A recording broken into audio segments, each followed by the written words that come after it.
নমস্কাৰ দিগবাণী বুটিকলৈ আপোনালোক সকলোকে স্বাগতম জনাইছো আৰু আজি আপোনালোকলৈ লৈ আহিছো কটন মনি বহুত বেছি ধুনীয়া জোৰ কাপোৰযোৰ আছে ওয়াইন কালাৰ আৰু কাপোৰযোৰ ডিজাইনটো বহুত বেছি ধুনীয়া হয় চাওকচোন এটো হৈছে ইয়াৰ আঁচলটো আৰু মাজত একদম সৰু সৰু সৰুকে কাম কৰা হৈছে কাপোৰযোৰ ৰংটো চাওকচোন ৰংটো বহুত বেছি ধুনীয়া হয়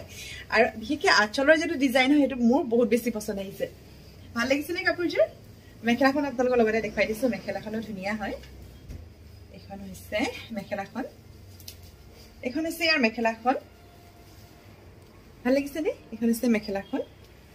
আৰু ইয়াৰ সাইড পাৰিকেটা চাওকচোন আপোনালোকে সাইড পাৰিকেটা বহুত বেছি ধুনীয়া হয় এইটা হৈছে ইয়াৰ সাইড পাৰি আৰু ব্লাউজ পিসটো ব্ল্যাকত কৰা হৈছে ভাল লাগিছে নে কাপোৰযোৰ ইউনিক হয় নে বহুত বেছি ধুনীয়া যে কাপোৰ কটন নুনি হয় কাপোৰযোৰ আৰু কাপোৰযোৰ দিয়া হৈছে অফাৰ প্ৰাইসত মাত্ৰ 2300 টকা যদি আপোনালোকে ল'ব বিচাৰে স্ক্ৰিনত দিয়া নম্বৰতে কন্টাক্ট কৰিব পাৰে কল কৰিব পাৰে মেছেজ কৰিব পাৰে